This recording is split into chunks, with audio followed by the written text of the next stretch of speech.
आप सभी भाई बहनों का आध्यात्मिक ज्ञानात्मक चैनल की संध्या बेला ज्ञान कक्षा में एक बार फिर स्वागत है। आज की चर्चा का विषय है प्रकृति यानी परिस्थितियां, और उसके नीचे ही हमने देखिए अनुकूल शब्द लिखा है और प्रतिकूल शब्द लिखा है। देखिए, अनुकूल को हमने सफेद रंग से दर्शाया है और प्रतिकूल को हमने काले रंग से दर्शाया है। एक साधारण परिस्थितियों में अनुकूल परिस्थितियों को हम सुख से जोड़ते हैं और प्रतिकूल परिस्थितियों को हम दुखों से जोड़ते हैं, जो कि आपके हमारे किए गए कर्मों के आधार पर ही उपलब्ध होती हैं। लेकिन आज हमारा जो वीडियो का विषय है वो प्रकृति के उन अनुकूल प्रतिकूल परिस्थितियों से ना होते हुए प्रकृति के 3 गुणों से संबंध रखते हैं। यानी कि प्रकृति के सतोगुण का जब हम संग करते हैं तो वो आपके हमारे जीवन की एक अनुकूल स्थिति है। जब हम रजोगुण का और तमोगुण का संग करते हैं, भले ही रजोगुण प्रत्यक्ष रूप से प्रतिकूल परिस्थिति में नहीं आती, लेकिन फिर भी अंतोगत्वा वो तमोगुण से ही प्रभावित होती है। इसलिए हम उसको तमोगुण और रजोगुण दोनों को ही देखिए एक प्रतिकूल परिस्थितियों से ही जोड़ते हैं, क्योंकि रजोगुण और तमोगुण ये बंधनदायक है और सतोगुण मुक्तिदायक है। इसीलिए शास्त्रों में बार बार मनुष्य के लिए सत्संग करना एक अनिवार्य स्थिति कहा गया है। जब ये 3 गुणों की सम अवस्था होती है, उस स्थिति विशेष को शास्त्रों में प्रकृति कहा गया है। और जिस अवस्था को एक साधारण मनुष्य प्रकृति कहते हैं, वो तो देखिए पृथ्वी जल अग्नि वायु आकाश, ये जो 5 स्थूल भूत हैं, इनमें देखिए पृथ्वी जल अग्नि ये तो प्रत्यक्ष रूप से आपके हमारे एक देखने में आते हैं। देखिए, पृथ्वी जिस पर हम और आप रहते हैं, आपके हमारे जो शरीर है स्थूल शरीर, इसमें भी देखिए पृथ्वी जल की ही प्रधानता है। हम जितने भी पदार्थ खाते हैं, जिस घर में रहते हैं, अपने व्यवसाय में जाने के लिए या नौकरी पेशा पर काम धंधा पर हम रास्ते में जो वाहन लेते हैं, ये सभी के सभी देखिए इनमें पृथ्वी तत्व की प्रधानता होती है। इसी तरह हम जितना भी जो भोजन लेते हैं वनस्पति का, उसमें देखिए पृथ्वी के साथ साथ जल तत्व की भी प्रधानता होती है। और इन्हीं पदार्थों को जब हम अपने रसोई में जाकर पकाते हैं तो फिर अग्नि तत्व की भी एक सम्मिश्रण से होने लगते हैं। आपके हमारे व्यवहार में, आपके हमारी जो एक प्रति क्षण जो हम सांस लेते हैं, उसमें वायु तत्व की स्थितियाँ रहती हैं। और ये चारों तत्व जहाँ रहते हैं वो एक आकाश तत्व है। देखिए, ये एक सामान्य जानकारी है। हमें इन सभी स्थितियों को क्रमबद्ध तरीके से अपने जीवन में समझना चाहिए। देखिए, इन सभी स्थितियों पर जैसे जैसे हम कोई विचार करते हैं तो आपके हमारे जीवन में एक अनुशासन की स्थितियां आती हैं। परमात्मा की जो एक प्रकृति, एक व्यवस्था अनादिकाल से चल रही है, क्योंकि प्रकृति में ही देखिए कर्मफल सिद्धांत सदा ही नित्य ही हर क्षण एक लागू रहता है। किसके ऊपर? मनुष्यों के ऊपर। देखिए, ये प्रकृति का जो कर्मफल सिद्धांत है, ये मनुष्य से जो नीचे की जोनी है, पक्षियों पर लागू नहीं होता, पशुओं पर लागू नहीं होता। यानी कि मनुष्य से नीचे की जो 80 लाख प्रकार की जोनियां हैं उन पर लागू नहीं होता। मनुष्य से ऊपर की जो 3,99,999 जोनी है उन पर भी लागू नहीं होता। केवल आप पर और मेरे ऊपर। यानी कि जब तक हम प्रकृति के बंधन में इस मनुष्य जोनि में हैं, तो आपके हमारे जीवन में ये जो कर्मफल सिद्धांत की जो एक स्थितियां हैं, हम इनसे बंधे हुए हैं। इसीलिए तो भगवान श्री कृष्ण जी ने गीता में निष्काम कर्म करने की अर्जुन के माध्यम से आपको हमें एक उपदेश दिया है कि यदि हम कर्मफल सिद्धांत से बंधते नहीं हैं तो फिर हम ये जो जन्म मरण की जो एक स्थितियां हैं, इनसे क्रमशः हम योग की ओर, यानी कि कर्म योग की ओर मनुष्य जैसे जैसे उन्नति करता है, तो फिर ये जो उसके कारण शरीर में जो एक संस्कारों की स्थिति है वो कमजोर होने लगती है। क्योंकि कर्माशय उतना बंधनदायक नहीं है जितना आपके हमारे संस्कार बंधनदायक है। और शास्त्रों में तो ऐसा भी कहा गया है कि जब मनुष्य अपने राजसी और तामसी संस्कार जो कि मल रूपी हैं और विषेप रूपी हैं, देखिए तामसी संस्कारों को मल से जोड़ा जाता है और राजसी संस्कारों को विषेप से जोड़ा जाता है, जबकि सात्विक संस्कार तो मुक्तिदायक है। इसीलिए तो कहा जाता है, ये जो प्रकृति के जो 3 गुण हैं, तमोगुण और रजोगुण, ये दोनों बंधनदायक है, जबकि सतोगुण का संग ही तो देखिए सत्संग कहलाता है, और इसलिए ये सतोगुण को देखिए एक मुक्तिदायक गुण कहा गया। और मुक्तिदायक गुण का अभिप्राय क्या है कि हम सत्संग करते करते जब हम साधना करना आरंभ कर देते हैं, ठीक है, सत्संग का प्रभाव क्या है कि मनुष्य का प्रकृति के विषय भोगों से ज्ञान पूर्वक वैराग्य होने लगे। जब ज्ञान पूर्वक वैराग्य होने लगता है तो फिर मनुष्य सकाम भाव से कर्म ही नहीं करता, निष्काम भाव से कर्म करता है। कर्म योग की स्थिति मजबूत होते होते फिर वो ज्ञान योग में स्थित हो जाता है। ज्ञान योग से परिपक्व स्थितियां बनते बनते मनुष्य भक्ति योग में स्थित हो जाते हैं। और भक्ति योग में देखिए, क्योंकि भक्ति अपने आप में ही एक योग है, और योग का अभिप्राय देखिए जब भक्ति से हो जाता है तो फिर ये महायोग बनते हुए आपके हमारे कार्य शरीर में जो बुरे संस्कार अज्ञानता के होते हैं वो बहुत तीव्र गति से दग्ध बीज होते जाते हैं, और ये दग्ध बीज होते होते जब पूर्ण रूप से बुरे संस्कार दग्ध बीज हो जाते हैं, तब ऐसी स्थिति को ही मायातीत की स्थिति कहा जाता है। क्योंकि आत्मा पर जो कारा शरीर में जो बुरे संस्कारों का जो बंधन था वो समाप्त हो जाता है। आत्मा अपने मूल स्वरूप यानी कि ज्ञान स्वरूप में 100% स्थित हो जाती है।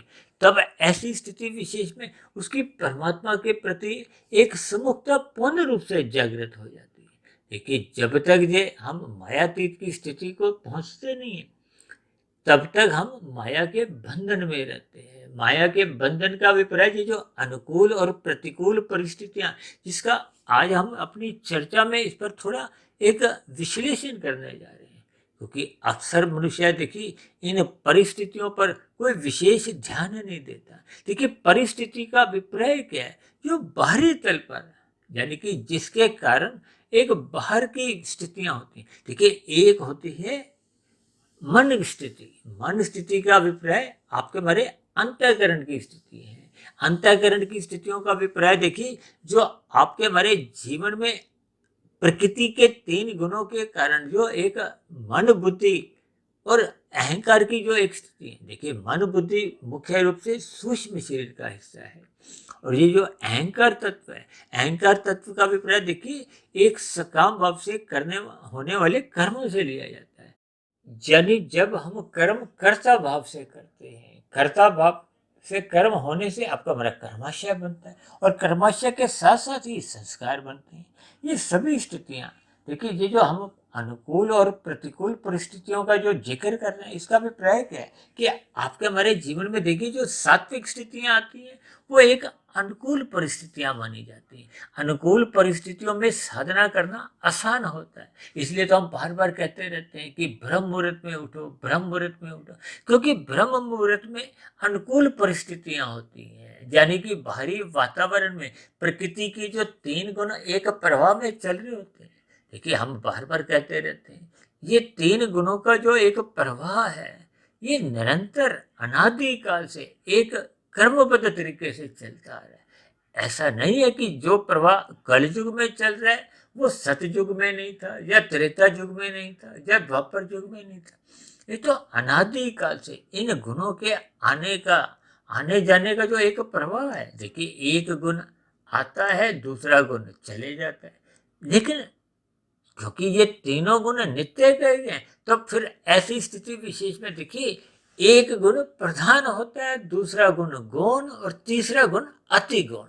यानी कि ये तीनों गुणों की स्थितियां तो बनी रहती हैं, लेकिन इन 3 गुणों के आने का एक क्रम है। शाम को जैसे ही सूर्य अस्त होता है तो तमोगुण के आने की स्थिति बन जाती है। अब आरंभिक तमोगुण गुजरे हुए रजोगुण से प्रभावित होता है, लेकिन सतोगुण अति गौण की स्थिति में होता है। यानी कि जब तमोगुण प्रधान होता है तो गुजरा हुआ जो एक गुण था वो रजोगुण, वो गौण होता है, और आने वाला जो सतोगुण है वो भी दूर की स्थिति है, इसलिए उसको अति गुण कहा जाता है। अब इसके बाद की जो स्थिति आती है वो देखिए फिर घोर तमोगुण की आती है। घोर तमोगुण में देखिए वो गुजरे हुए रजोगुण से भी प्रभावित नहीं होता और आने वाले सतोगुण से भी प्रभावित नहीं होता। और तीसरी स्थिति तमोगुण की होती है, प्रधान तो बना रहता है लेकिन आने वाला जो सतोगुण है वो उसको कमजोर करता है और गुजरा हुआ जो रजोगुण था वो अति गुण की स्थिति में चले जाते हैं। देखिए इन गुणों की स्थितियों पर अक्सर हम चर्चाएं करते रहते हैं, क्योंकि हम बार बार कहते रहते हैं कि रात को जल्दी सो जाना चाहिए। ये रात को जल्दी सोने के पीछे का कारण क्या है? ये प्रतिकूल परिस्थितियां होती हैं। देखिए शास्त्रों में बार बार कहा गया है सत्वगुण की प्रशंसा करो, रजोगुण की प्रति आप उदासीन रहो, जबकि तमोगुण की निंदा करो। निंदा करने का अभिप्राय क्या है कि रात को जब एक घोर तमोगुण की स्थितियां होती हैं तो मनुष्य को आराम करना चाहिए, नींद लेनी चाहिए, ताकि नींद से उठने के बाद जब सतोगुण की स्थितियां आरंभ होती हैं उस स्थिति विशेष का आपको हमें लाभ उठाना चाहिए।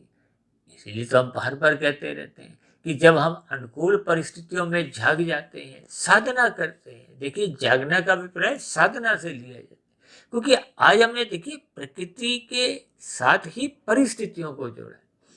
परिस्थितियां देखिए भारी तल पर आती हैं और एक होती है आपके हमारे मन की स्थिति, और मन की स्थिति का भी देखिए भारी परिस्थितियों से कुछ अंश तक प्रभाव बना रहता है। देखिए अब उदाहरण के लिए आपका हमारा बुरे संस्कार, तामसिक संस्कार 30% है।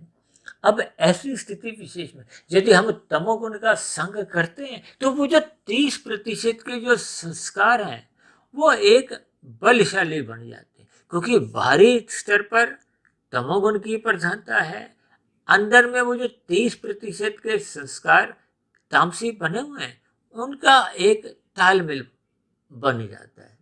अब जो मनुष्य देखिए ब्रह्म मुहूर्त में उठते नहीं है, सोए रहते हैं, तब ऐसा मानना चाहिए। देखिए इस बात को स्वीकार करने में कोई बुराई नहीं है, ये तो एक यथार्थ स्थिति है। जब जब मनुष्य देखिए ब्रह्म मुहूर्त में सोया रहता है, इसका अभिप्राय क्या है कि उसके कारण शरीर में सतोगुण की न्यूनता है।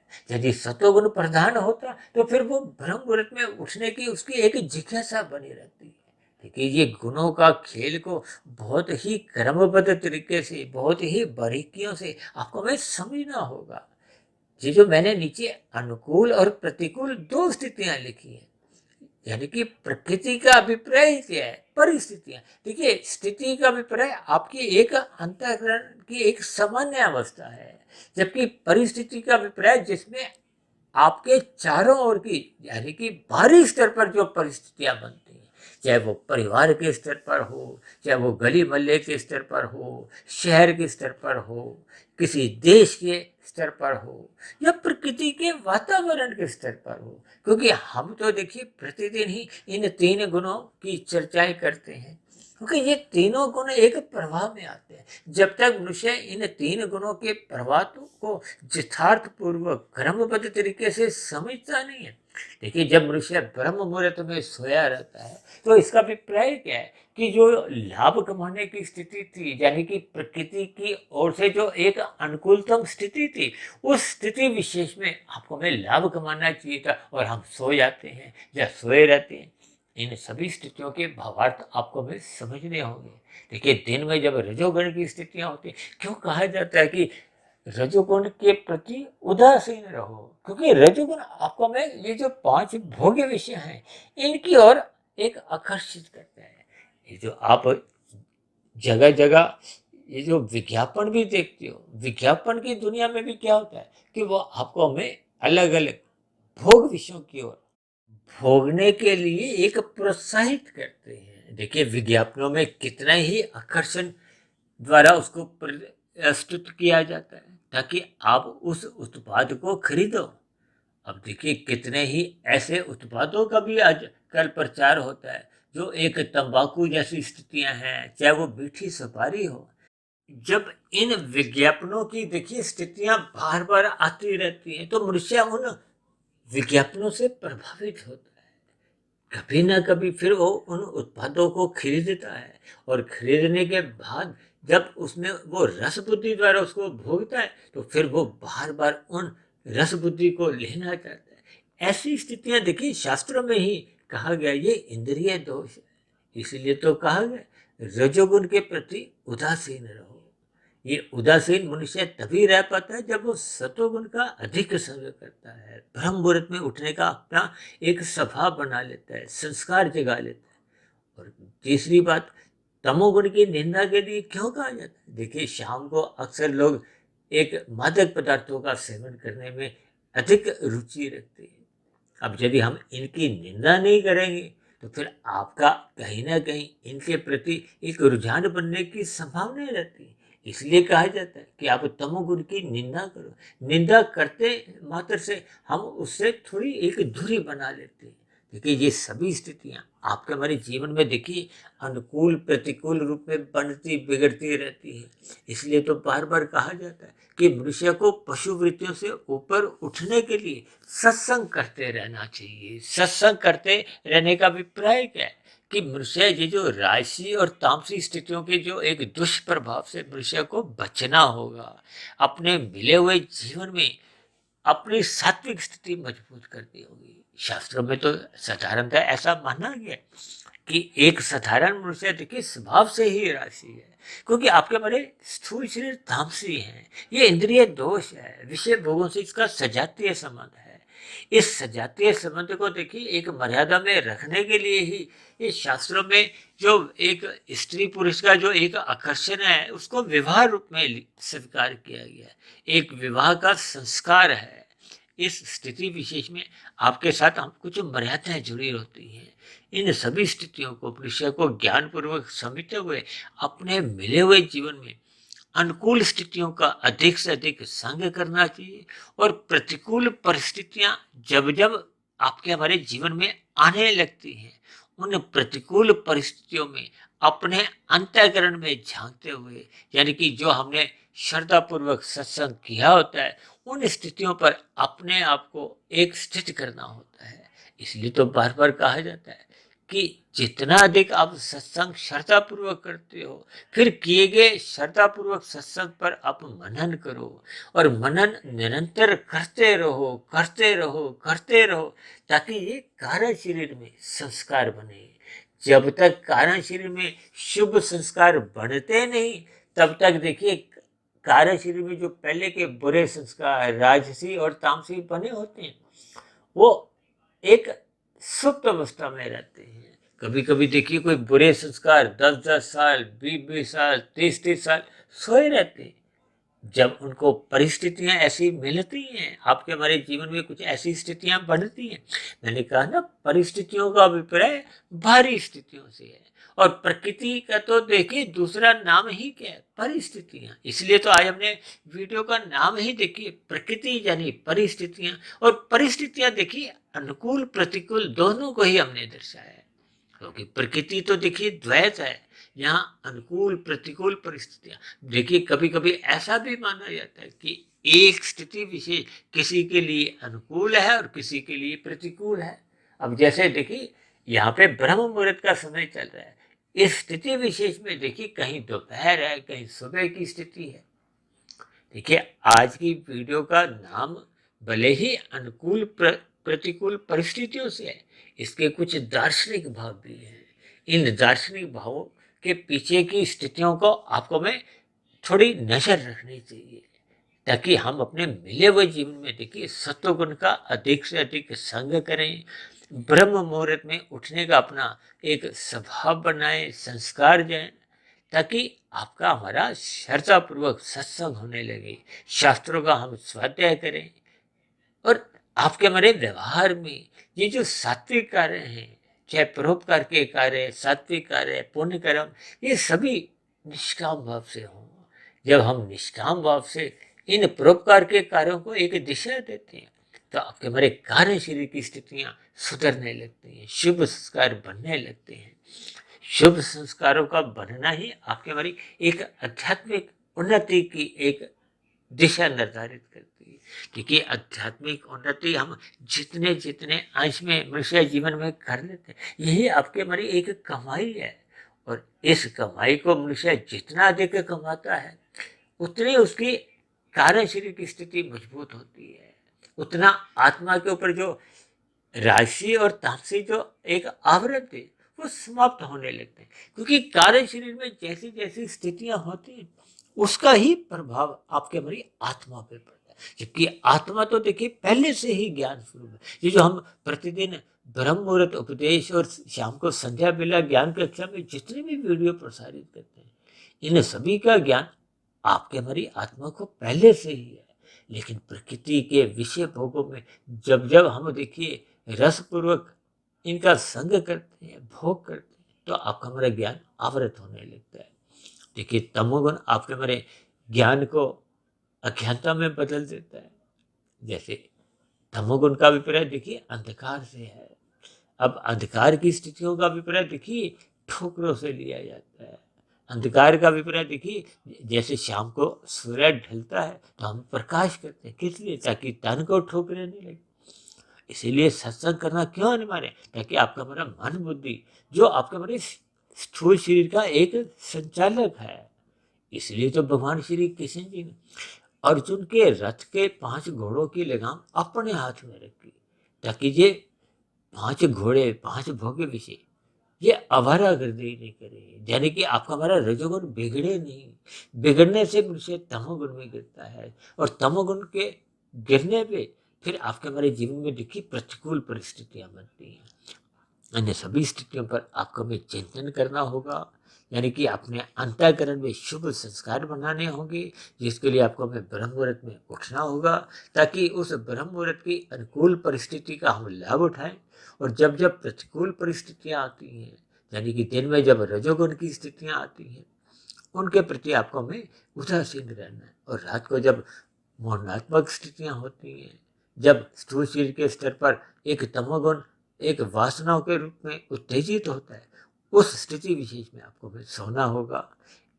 ये सभी स्थितियां जब आपके हमारे जीवन में क्रमबद्ध तरीके से निरंतर ऐसी बनी रहती तो आपकी हमारी आध्यात्मिक उन्नति होती है, यानी कि कार्यशील में शुभ संस्कार बनते बनते आपके हमारी आध्यात्मिक उन्नति एक गति पकड़ देती है। और एक स्थिति विशेष में जब हम बुरे संस्कार पूर्ण रूप से दग्ध भी कर देते हैं, क्योंकि संस्कार देखिए जब बुरा संस्कार दग्ध बीज हो जाता है तो फिर उसमें कोई अंकुरण नहीं होता। अन्यथा यदि संस्कार अभी बने हुए हैं, चाहे वो सुप्त अवस्था में है, कमजोर स्थिति में है, कब जाग जाएंगे, कब बलवान हो जाएंगे और मन बुद्धि के स्तर पर फुरने जगाएंगे, और मन बुद्धि के स्तर पर उठने वाले फुरने कब मनुष्य को पाप कर्मों में एक संलग्न कर देते हैं, मनुष्य को पता नहीं चलता। अन्य सभी स्थितियों पर आप चिंतन करो और जथा संभव अपने अंतःकरण में आप अनुकूल परिस्थितियां यानी कि शुभ संस्कार बनाओ। और जब जब बाहरी स्तर पर जो अनुकूल परिस्थितियां जीवन में प्रकृति द्वारा आपको हमें उपलब्ध होती हैं, यानी कि ब्रह्म मुहूर्त का आप और हमें संग करते हुए अपनी आध्यात्मिक उन्नति को एक गति देनी चाहिए। तो ऐसी सभी शुभ स्थितियां आपके जीवन में भी बने, ताकि हम प्रतिकूल परिस्थितियों में सोए रहें या एक विमुख की स्थिति में हो, और अनुकूल परिस्थितियों का संग करते हुए अपनी आध्यात्मिक उन्नति सुनिश्चित करें। तो ऐसी सभी शुभ स्थितियां आप सभी भाई बहनों के जीवन में भी बने। इन्हीं शुभकामनाओं के साथ चर्चा विशेष को यही विश्राम देते हैं। कल सुबह फिर मिलते हैं ब्रह्म मुहूर्त ज्ञान उपदेश कक्षा में। तब तक आप अपने आध्यात्मिक मित्र सुधीर भाटिया फकीर को इजाजत दें। आप सभी भाई बहनों को बहुत बहुत शुभ रात्रि, और सुबह ब्रह्म मुहूर्त में उठने के लिए मेरी ओर से बहुत बहुत शुभकामनाएं। चर्चा संबंधित आपके मन में कोई प्रश्न हो, कोई मेरी कही गई बातों पर आपको कोई आपत्ति हो, तो आपके प्रश्नों का, सुझावों का और शिकायतों का नीचे दिए गए कमेंट्स बॉक्स पर सदा स्वागत है। चर्चा विशेष को ध्यानपूर्वक सुनने के लिए आप सभी भाई बहनों का बहुत बहुत धन्यवाद।